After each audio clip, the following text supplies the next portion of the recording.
South Hope Mills Road. I'm excited to be a part of Wake Up. You're listening to a previous broadcast of Cape Fear Valley Health's Making Rounds Live. Welcome to Cape Fear Valley's Making Rounds Live, broadcasting and streaming live from the WIDU Community Room. The We Do Radio Network, WAGR in Lumberton, Cape Fear Valley's Making Rounds Live, broadcasting and streaming live from the WIDU Live on 99.7 FM, 1600 AM. We here every second and fourth Tuesday of the month. Making Rounds Live. Making Rounds Live on 99.7 FM. Here's the host of Making Rounds We here Live, every Omega second and Jones. fourth Tuesday of the month. Making Rounds Live. The purpose of this show is to bring you information on health and wellness. Here's the host of Making Rounds Live, Omega Jones. And thank you so much, Ray. Welcome back to another edition of Cape Fear Valley Health's Making Rounds Live. I'm your host, Omega Jones. With summer in full swing, we're joined today by Dr. Michael Zappa. Dr. Zappa is the Chief Clinical Officer for Cape Fear Valley Health, or at Cape Fear Valley Health. And Dr. Zappa's not new to the broadcast. You remember he was with us every week during COVID, and then we bring him in to ask him different questions about emergency situations in the community. And then Dr. Zappa is also active in the community. So, like I said, he's not new to the broadcast, and he is a seasoned emergency medical physician who oversees acute care operations, including emergency services and trauma. Now, today we're going to discuss some of the safety concerns of the summer, from heat and hydration to fireworks, bites, and burns. Now, there's a lot to keep in mind, but before we get started, what I want you to do is remember that this broadcast is for informational purposes only. This is not a time for you to self-diagnose. If you find yourself or someone that you love facing or going through something that we may discuss today, what I need for you to do is find yourself a healthcare professional. Now, ladies and gentlemen, please join me in welcoming back to Making Rounds Live, Dr. Michael Zappa. Dr. Zappa, thank you for taking time out of your busy schedule to be back with us today. Omega, thank you so much. It is great to be back here, and I look forward to helping keep everybody safe and having a fun summer. Well, we're talking about summer, and we have all of these hot days coming up, so we have a lot to talk about. But Dr. Zappa, for our listeners who may not know who you are, tell us a little about yourself and what inspired you to get into healthcare, especially emergency medicine. But Dr. Zappa, for our listeners who may not know who you are, tell us a little about yourself and what inspired you to get into healthcare, especially emergency medicine. But Dr. Zappa, for our listeners who may not know who you are, tell us a little about yourself and what inspired you to get into healthcare, especially emergency medicine. But Dr. Zappa, for our listeners who may not know who you are, tell us a little about yourself. Well, Dr. Zappa, let's talk about what you're seeing in the emergency room. We've seen an increase in emergency room visits during the summer month, or at least that's what I read. Why is summer such a high volume time for the emergency department? So it's pretty easy to understand why summer makes us just a little bit busier. Think about it. Schools are out. People start doing more outdoor activities. Except that it's not good for your heart to sit on your couch and watch TV. It's pretty safe and protects you from injuries. Well, you're out there in the summer, whether you're enjoying water, whether you're tending to your yard, whether you're out there on your bike or your motorcycle, or you're pursuing some other adventures outside of your household, that really just exposes us to the possibility that accidents do happen, and that's what we see. Summer holidays, we're coming up on 4th of July. We have all of the other holidays on the way. What kinds of injuries or illnesses tend to happen during these long 3- and 4-day weekends? So these summer holidays have the big categories that you alluded to in the intro, Omega. So first off, we're going to see heat illnesses just because it is that hot. The next unfortunate thing is water injuries and near drownings and drownings. Then next, we're going to see foodborne illnesses, so the people suffering from abdominal pain, vomiting, diarrhea. That all could have been prevented. And those are the biggest things that we're going to see. And then the fourth itself will bring us those fireworks injuries. Yes.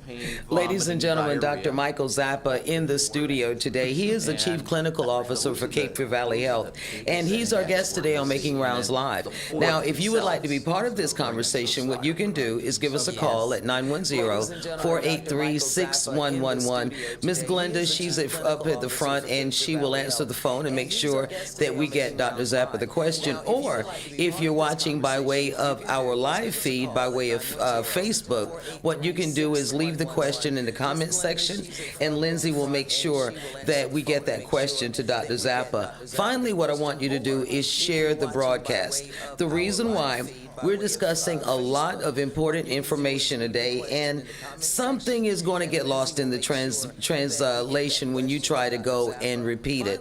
So the best thing to do is share the broadcast and let them see the program for themselves. Now, ladies and gentlemen, our in-studio guest, Dr. Michael Zappa. Now, Dr. Zappa, you mentioned water. Let's talk about water safety. It's always a concern during the summer.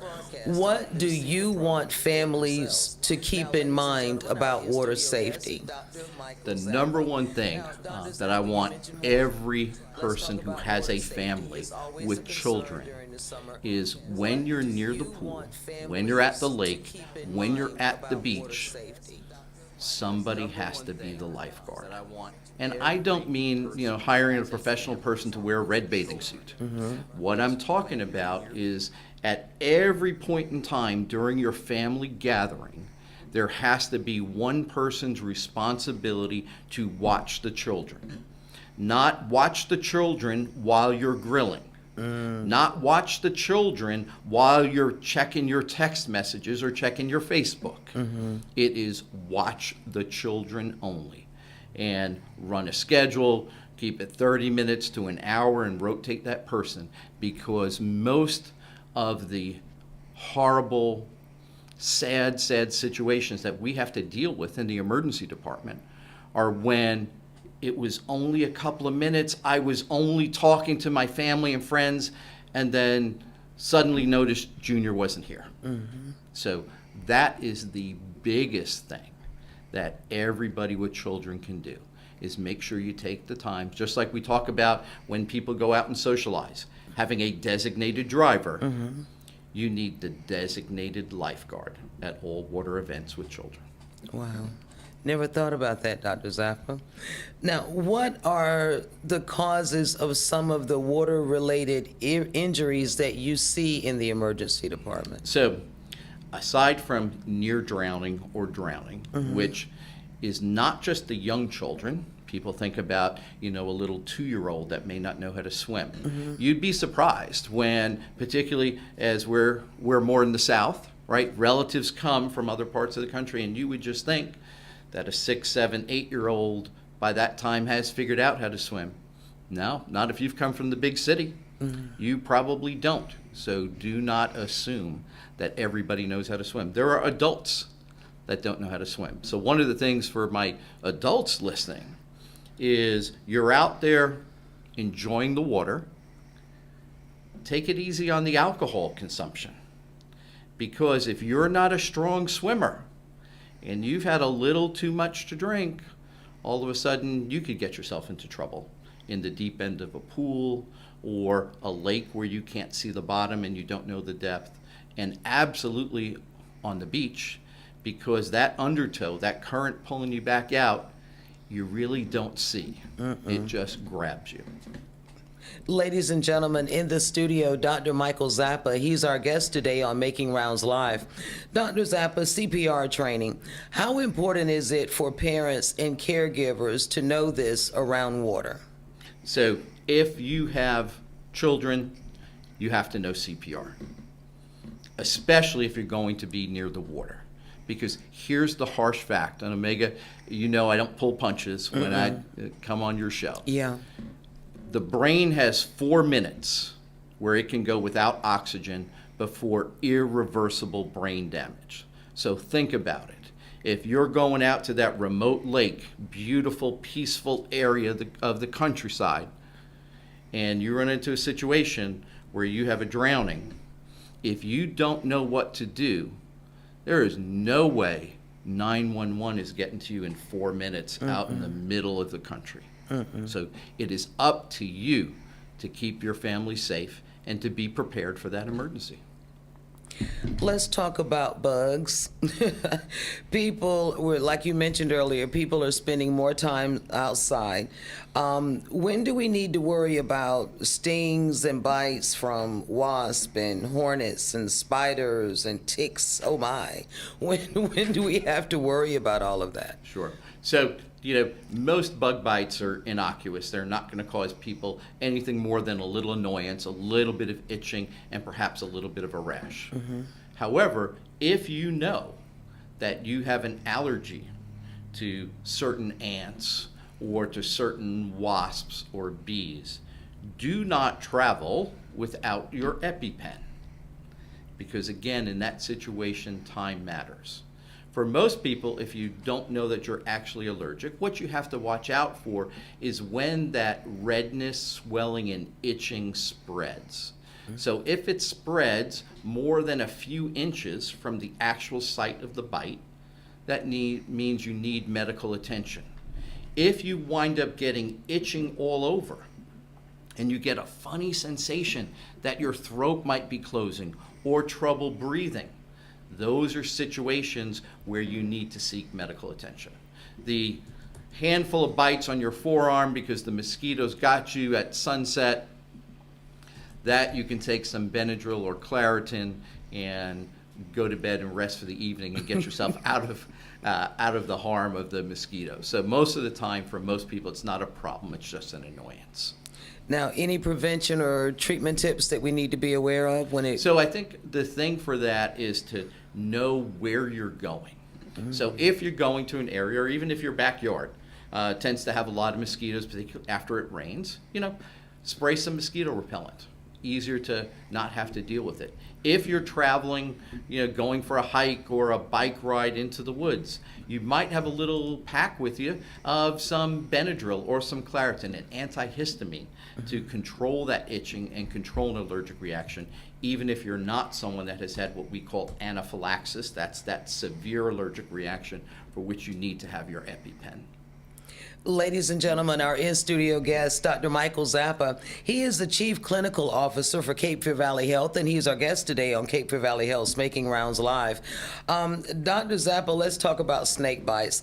Personally, I try to avoid them at all costs, but I know they can be serious. And what should people do if they are bitten by a snake other than pass out like I would? Okay, so try not to pass out because then you'll have another injury. So the good news is the majority of snakes are not venomous. Oh. So the majority do not have poison. So the majority of snakes you can get bitten by and nothing is going to happen. Okay. And even if it is a venomous snake, there's an 80% chance that you're still going to be fine because it doesn't always inject venom. What has to happen from a venomous snake? Their fangs have to grab onto you, and when they grab on, then their salivary glands basically inject venom into you. So just a scrape doesn't often give enough to get venom in there. But how are you going to tell? You're going to know because, okay, I was bitten, and do I just have a little bit of redness? Or does this redness start evolving into a larger red area or a very swollen black and blue area? If it's a large area of redness with swelling and color change, that's when you need to come and see us in the emergency department. If all you see are 2 little dots where fangs got you and just a little bit of redness there and it doesn't get anything more than that, then odds are that it was a non-poisonous snake bite. Now, years ago, people used to say, hey, if you get bitten by a snake, get that snake and bring it to the doctor so they can help figure out whether it was poisonous or not. That's not going to happen. Well, not for you, but there's some people that may be a little more brave than you, Omega. But brave doesn't always go with intelligence. And in this case, I can tell you, there have been many more times where people have said, well, I want to bring in that snake so the doc can figure out whether it's poisonous or not, and they get bit a second time trying to bring that snake in. So don't bother bringing us the snake. There are certain things that we can do to help figure out whether it was poisonous or not. Get yourself to safety and just look out for any swelling or discoloration. Now, what can we do to reduce the risk other than not going outside? That's hard to prevent. It really depends on where you go. Snakes like woodsheds, they like high grass. So, there are many beautiful outdoor activities that are going to take you through the woods and through high grass. You just need to be aware. Okay. And how, once again, so our listeners will know in case they missed it when you said it the first time, how can you tell if a snake bite is poisonous? If it starts to swell, get red, and discolored. If all you have are a couple of little bite marks, odds are it is a non-poisonous bite, or it was a snake that didn't get a chance to inject you with its venom. All right. And one other thing I want to make sure our listeners understand, the signs of a bite or a sting, how will we know if it's serious enough to get medical attention? Okay, so with any kind of bite, mosquito, hornet, wasp, if it begins to swell and get red more than the few inches around where you were bitten, or if you feel like your throat is closing, you're having trouble swallowing or trouble breathing, then you need to come and see us. So big rash, trouble swallowing, trouble breathing, you need medical attention. Dr. Michael Zappa, Chief Clinical Officer at Cape Fear Valley Health. He's our guest today on Making Rounds Live, and we're discussing how to stay safe during the summer. How to stay safe during the summer. And if you want to be part of the conversation, you can give us a call at 910-483-6111, or if you're following us by way of Facebook, you can leave the question in the comment section, and we'll make sure that Dr. Zappa gets that question answered for you. Dr. Zappa, you mentioned food safety at the beginning of the broadcast. Let's talk about that. I hear food poisoning, they tend to be on the rise in the emergency department during the summer. Is this a true statement? Absolutely. What happens is, as we enjoy the outdoors in the summer, what do we like to do? We like to take our food with us. So we gather with friends and family and we eat. So as the temperature rises, it makes it easier for the common bacteria to grow. And particularly, a few numbers are worth mentioning. So once we get food over 40 degrees, which that's what happens when you take it out of the refrigerator for a while, then the chance of bacteria like Salmonella and E. coli, and you might hear a name called Campylobacter, those are the three biggest. Those things start to grow. So a couple of rules of thumb, so as you gather with your family. Keep things in the cooler with ice as long as possible. I know we all love seeing that great buffet with all the food spread out, but that's probably not the safest thing. So the numbers to realize, if it is below 90 degrees outside, your food can be out 2 hours.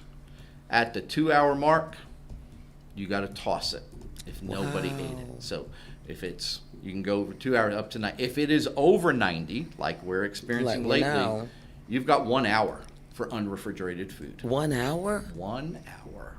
We're cutting that party short. Yep. Or what you're doing is you're keeping the food in the coolers and you're taking it out a little bit at a time. The other thing to worry about, so for all our grill masters out there, is I advise you need to get a thermometer, because undercooking of meat, poultry, and fish is a big problem. So if you are barbecuing whole slabs of meat, so steaks and things like that, you got to get it to 145 to make sure that you've killed any bacteria. When you are talking about ground beef, ground turkey, any ground meat, or poultry, you've got to get that to 165 degrees. If you follow those rules, you're not going to have a problem, and you're not going to be that great barbecue king that, poisoned half of his guests. That made everybody in the family sick. Ladies and gentlemen, Dr. Michael Zappa, Chief Clinical Officer at Cape Fear Valley Health. He's our guest today on Cape Fear Valley Health's Making Rounds Live. And when we return, we're going to continue our conversation about keeping ourselves safe during the summer. Cape Fear Valley Health's Making Rounds Live. We'll be right back with more of Making Rounds Live. Cape Fear Valley's Making Rounds Live. Broadcasting and streaming live from the WIDU Community Room on 99.7 FM, 1600 AM. The We Do Radio Network. I'm Lady Patricia Campbell, and you are listening to Wake Up. An excessive heat warning is in effect for the eastern two-thirds of North Carolina at this hour. It'll be in effect until tomorrow night. In the Middle East, a fragile ceasefire between Israel and Iran announced by President Trump appears to be holding despite some military exchanges overnight. Down home, North Carolina and Progress NC calling on Senator Tom Tillis to oppose the Big Beautiful Bill. State Auditor Dave Bolick has released preliminary information from his ongoing audit of the North Carolina Division of Motor Vehicles. The state Senate has approved a plan to pay commercial fishermen impacted by a proposed inland shrimp trawling ban. President Trump is headed off to the NATO summit. It's being held in The Hague. The state Senate has approved more than $700 million in Hurricane Helene relief funds as western North Carolina continues to recover from last fall's devastating storm. Tony Rixby, NCN News. I'm Jamie Monticelli, WIDU Radio News. Cumberland County Public Library Summer Reading Challenge continues through July 31st. That challenge is open to readers of all ages. To participate, you can visit any of the 8 public library branch locations to pick up a reading log or download the Read Squared app. Prizes are awarded based on the number of reading hours logged. Residents and community members are encouraged to attend the Fayetteville Outfront Public Meeting. This is Thursday, June 26th at 6:30 p.m. at the Bill Crisp Senior Center. This month's meeting will spotlight the Office of Community Safety. That is a key initiative focused on creating safer, stronger neighborhoods through proactive community partnerships and programs.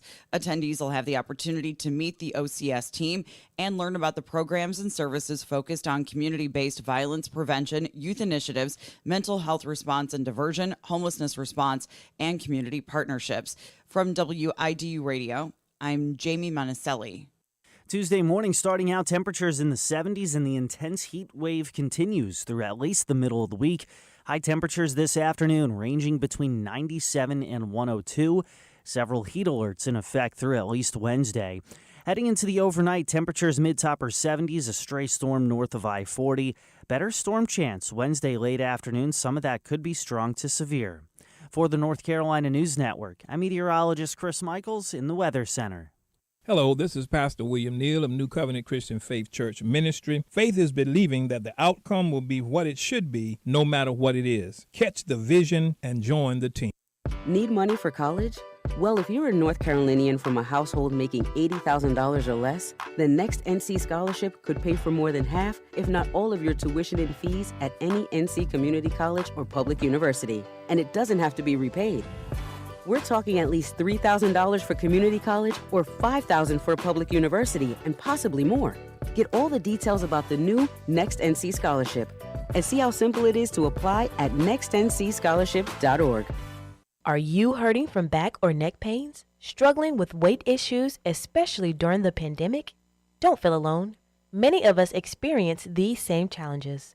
Grace Creek Chiropractic and Wellness Center, Dr. Joy Smith-Jones is helping many people with much-needed relief care. Spinal correction utilizing gentle chiropractic techniques, teaching and coaching corrective exercises, lifestyle advice, nutritional counseling, spinal and postural screenings, and dry needling and cupping are some of many treatment options Dr. Joy offers at Grace Creek Chiropractic and Wellness Center. Conveniently located at 5106 Highway 87 east of Fayetteville, Grays Creek Chiropractic and Wellness Center is easy to find. Experience the positive and uplifting environment with Dr. Joy and her staff committed to help you feel better and enjoy life. Reach out to Dr. Joy Smith-Jones, Grays Creek Chiropractic and Wellness Center for the relief care you deserve today. Call 910-703-3386. Hello, I'm Pastor Frederick D. Culbreth, and I want to personally invite you to worship with us at First Baptist Church, located at 302 Moore Street in Fayetteville, North Carolina. We offer Sunday school at 8:50 a.m. every Sunday, where you can grow in your faith and connect with others. Then join us for Sunday morning worship at 10:15, where we experience a move of God through praise and the life-changing messages from God's Word. We would love for you to be a part of our church family. For more information, you can visit our website at www.1st-baptist.com. That's www.1st-baptist.com, and all socials at 1ST More. That's First Baptist More for all socials. We hope to see you with us this coming Sunday, and we're guaranteed to give you a heartfelt, as we always say at First Baptist, welcome home to family. This is Pastor Neil of New Covenant Christian Faith Church Ministry, and you are listening to Wake Up. We now return to Making Rounds Live. Cape Fear Valley's Making Rounds Live. Broadcasting and streaming live on the WIDU network, 99.7 FM, 1600 AM. Here's Omega Jones. Thank you, Ray. Welcome back to the second segment of Cape Fear Valley Health's Making Rounds Live. And make sure that you check us out on Facebook, because we are streaming live on our Facebook page. And make sure you join the broadcast. Now, before we continue our conversation with Dr. Zappa, I need to let you know that as of June 1st, Valley Regional Imaging joined Cape Fear Valley Health, and this partnership, what it means for the community is that you have access to high quality imaging services and more, and it's all in one connected system. So what you need to know is that existing patients, you'll basically see a seamless transition. You won't have any issues. Also, VRI has all of your imaging needs. We're talking ultrasound, we're talking CT scans, MRIs, X-rays, bone density screenings, breast imaging, and of course, nuclear medicine scans. Now, for more information, what you can do is you can go to capefearvalley.com/imaging, and everything that I just told you, you'll be able to see it on the website. So, ladies and gentlemen, our in-studio guest, we are honored to have with us again Dr. Michael Zappa, and he is the clinical, oh my goodness, what was it? Chief Clinical Officer for Cape Fear Valley Health. And Dr. Zappa, before we went into the break, or during the break, we started talking about summer illnesses. And I was sharing with you about when I went down to Miami and I had this monster headache, and you were telling me that I almost had a heat stroke. So I was reading that May through August of 2019, nearly 3,700 people in North Carolina ended up in the emergency room for heat-related illnesses. We're in the middle of this heat advisory that's going to be lasting all week.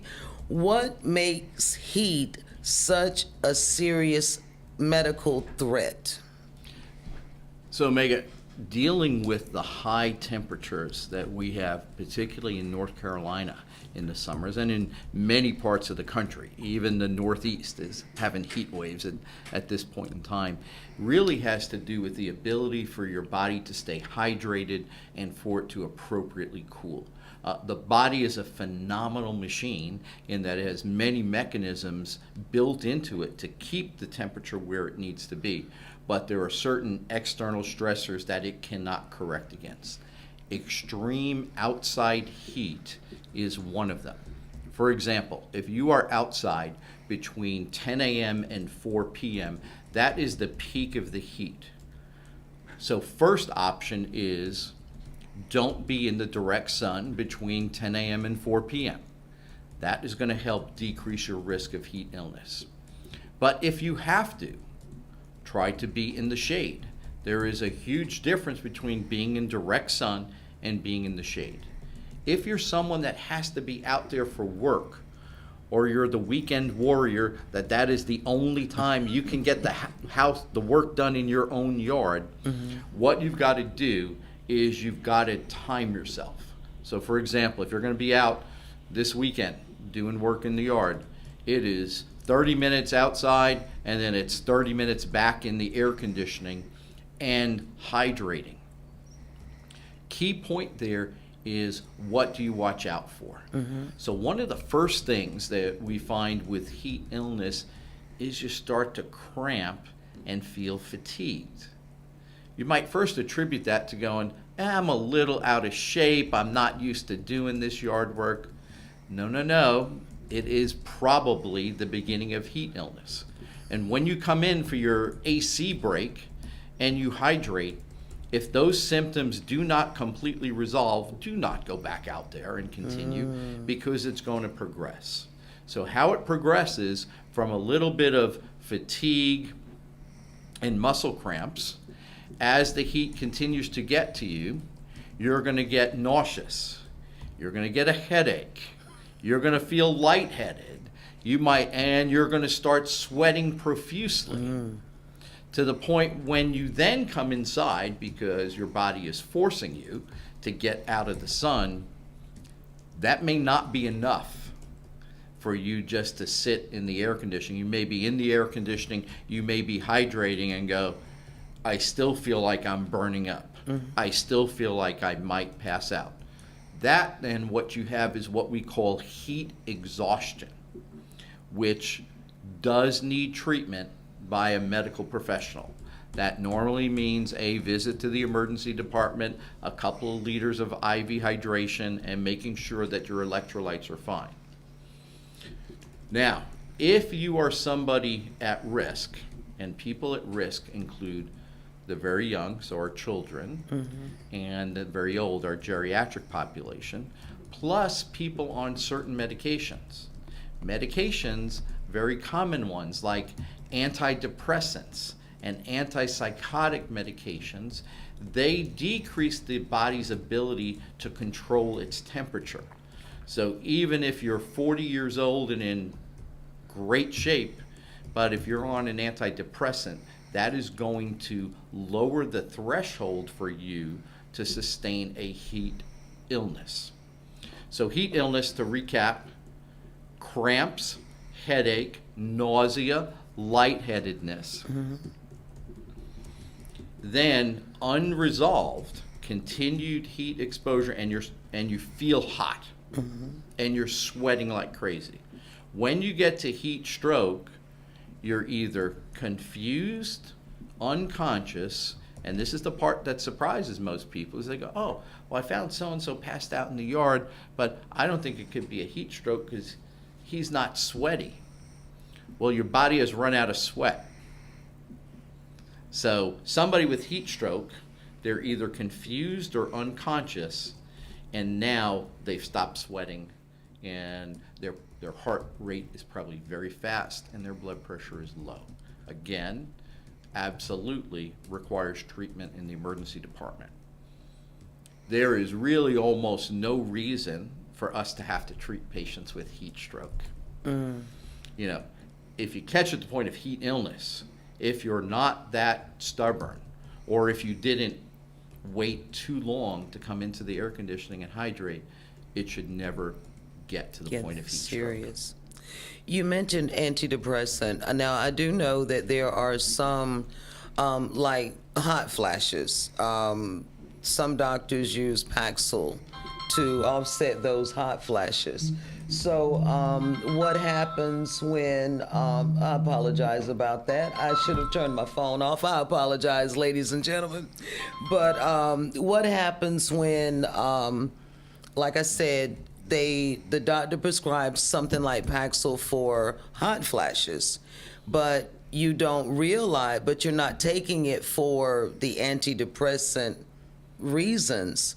So ladies going through hot flashes that are taking Paxil, they would have to be aware of the same situation. Correct. It's the medication itself. that, is going to put people at a little more risk.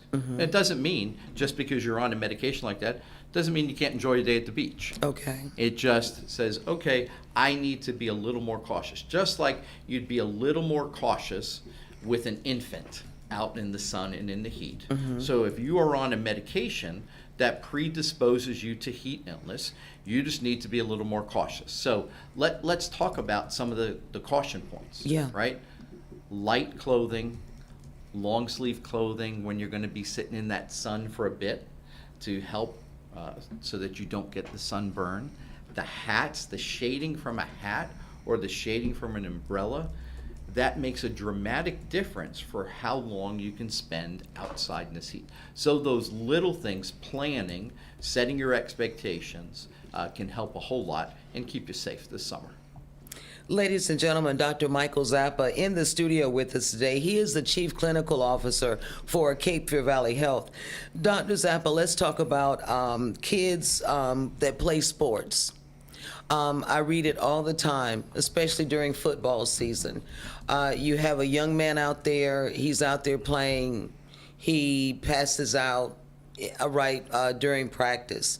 How can parents protect their children from getting overheated during sports and during outdoor play? Because this is structured, and it's not like mom can run out there and cover her baby up while he's playing sports. So how do we take care of that? So what you do is, one is parents, make sure you have good conversations with the coaches. There have been many places over the years that have gotten away from the classic football summer two-a-days, where you practice twice a day in the same day. Yeah. So most places don't do that anymore, but some still do. So be involved, have good communication with your coaches. Then have good conversations with your children, because they need to understand their limits and recognize signs of their body. It is very hard to resist the peer pressure, right? You're out there, you don't want to be the first one that goes, I got to go sit down. I am dizzy, I'm having a hard time focusing, my head is pounding. Well, as we said, those are signs of heat exhaustion. Yeah. So you need to have those conversations with your children. And day before, morning of, keeping up that hydration is very important. So it's preparing and understanding what those signs are. All right, you said preparing is for hydration. So you're saying that before we go out there in the heat and before the kids go out in the heat, we actually need to start hydrating inside before we even start going outside. Absolutely. If we look at summer overall, all right, today's a work day for me. I'm not planning on sitting outside in the sun, but I'm hydrating. Just because the temperature outside is that much higher than it is in December, we all have to hydrate more, even if we're not planning to spend a few hours in the pool or in the yard. And another question that just came to mind, how much water should a person intake during the temperatures that we're having right now? So you really have to do it, assuming that you have no medical problems that limit your fluid intake. So people who have congestive heart failure that need to be on certain fluid restrictions, people with end-stage renal disease. So you have to take your individualized advice from your doctor. So this is a generality for people without any health restrictions. You're probably looking at 2 gallons a day. 2 gallons? 2 gallons. That's 8-liter bottles. Wow. When are we going to eat? I drink 2 gallons of water, doctor. I'm not going to eat anything. But talking about food, you were mentioning that earlier. All of the examples that we've talked about, the heat illnesses, the bites, the food poisonings, the minor burns. Once again, I want our listeners to know when to go to the emergency room and when to go to urgent care. So that's an important distinction, an important question.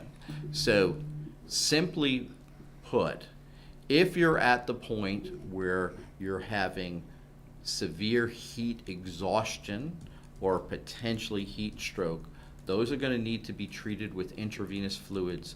Those are things that most urgent cares can't handle. Those need to come to the emergency department. Severe allergic reactions with trouble breathing need to come to the emergency department.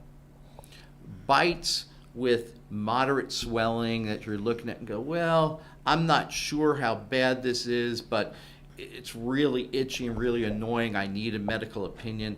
Absolutely. Minor burns they can handle. The other things that we didn't touch on with all the outdoor sports and activities and horseplay in the pool are going to be, the sprains and strains that you're not sure, well, is it really a strain or is it a fracture?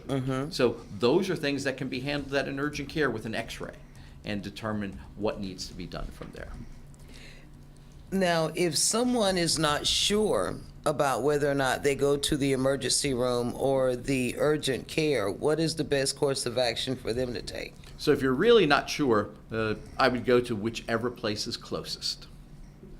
And that's the easiest way to make a determination, because if you're seen by a provider in an urgent care and they realize that, you need some more, well, then you've got that definitive diagnosis and they will help facilitate your movement to an emergency department. So that's the other thing to think about in terms of planning and travel, particularly if you're going on bike trails, hike trails, and things far away, is make sure you have a plan and make sure somebody knows about your plan.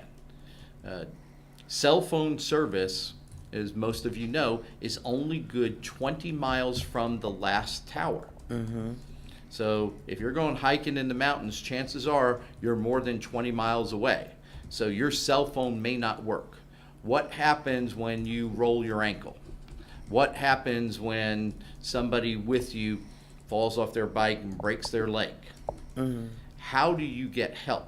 So important for you to plan, and not everybody walks around with a satellite phone, right? That's quite a bit of a luxury. But you can tell your loved ones where you're going, what your route is, and when you should be expected.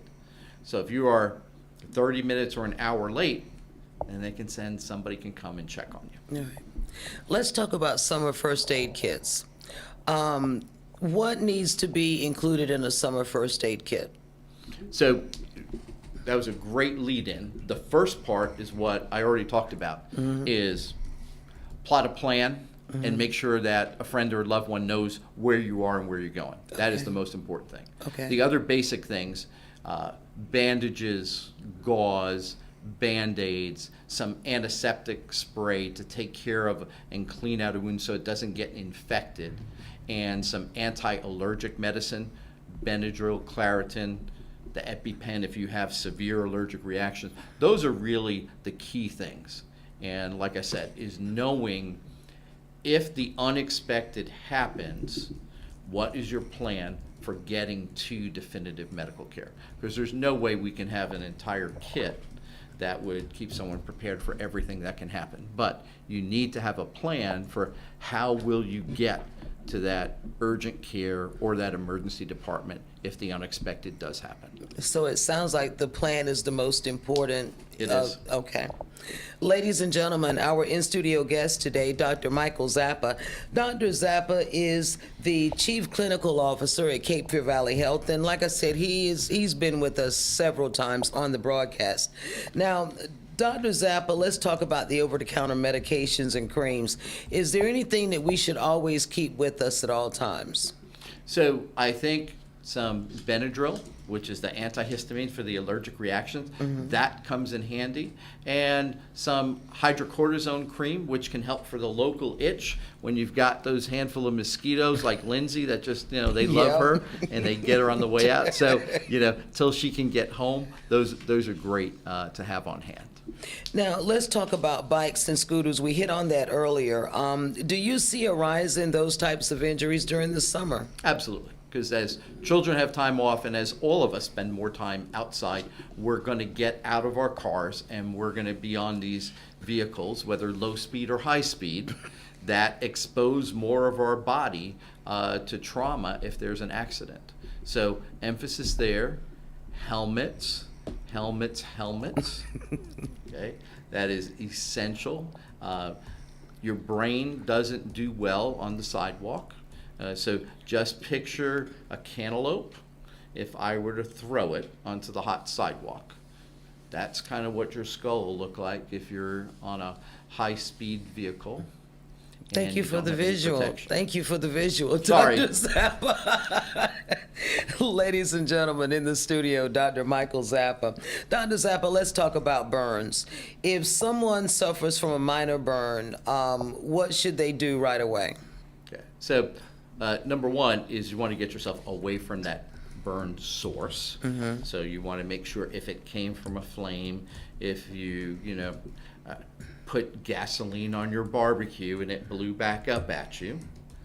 Don't look at me like that. I've taken care of many patients who have described that as how they burn and lost all the hair on the front half of their body. Okay. From flash burns and things like that. So first is get away from the source of the burn. Mm-hmm. And then the second is make sure that someone is controlling whatever that source was. As far as how you treat it personally, if it is a small burn, then it is gently clean with some cool water, not ice cold, clean with some cool water, and then you can put some triple antibiotic ointment on it. If you have blisters, kind of just like you get with a bad sunburn is what you can get from a regular burn, it is the same thing. Do not break the blisters open. I was just getting ready. Did we pop the blister? Nope, you leave it because your skin works better than any Band-Aid. So even though eventually it will open, but what you're allowing is that damaged skin under that blister to start to heal before you rip it off. So once it is open, then absolutely you have to have antibiotic cream on it and you need to keep it covered so that it doesn't get infected. But the skin itself is the best Band-Aid. All right. 4th of July is coming up. Fireworks are a big factor. What types of injuries do you see during the 4th of July holiday? All ones that I wish I didn't see. There's no reason for any firework injuries. They happen because people are careless.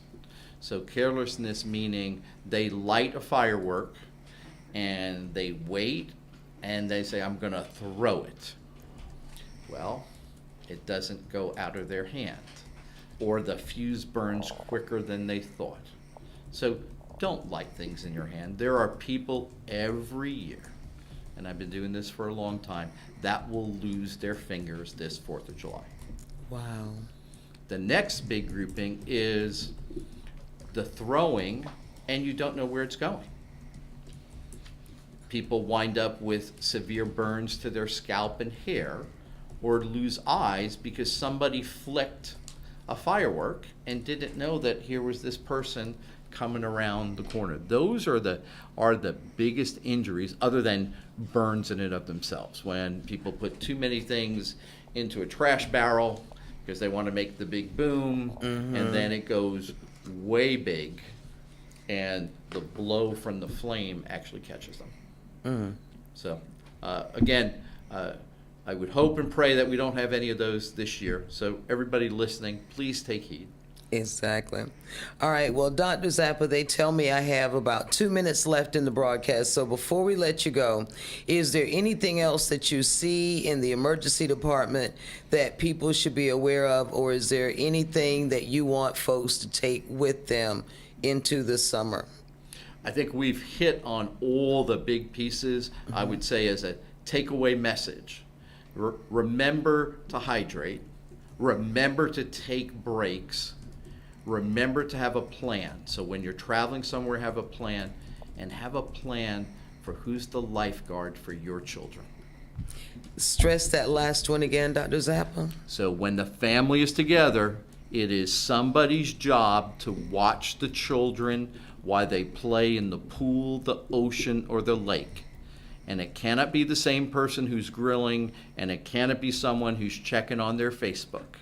And just rotate it, and then everyone will have an awesome summer. Ladies and gentlemen, on that note, Dr. Michael Zappa, he is the Chief Clinical Officer for Cape Fear Valley Health. Dr. Zappa, thank you so much for coming on the broadcast and giving us this great advice today. We greatly appreciate it. Thank you, Omega. It was a pleasure. All right. And ladies and gentlemen, this wraps up another edition of Cape Fear Valley Health's Making Rounds Live. Our next broadcast is going to be Tuesday, July 8th. So make plans to join us. So have yourself a safe and happy 4th of July. You remember what Dr. Zappa said about the fireworks? Take care of yourself with the fireworks. Also, for our producers, Shaka Jordan, Ray Thomas, and Lindsey Graham, and the hard-working team behind the scenes, I'm Omega Jones, continuing the legacy of Darvin Jones. Thank you for listening and watching Cape Fear Valley Health's Making Rounds Live.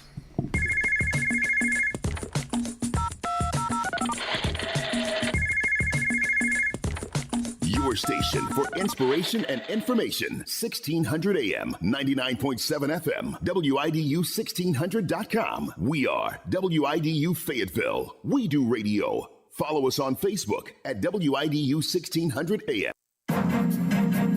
NCN News, I'm Tony Bixby. An extreme heat warning is in effect for 2/3 of North Carolina today. Duke Energy urging customers to reduce electricity use.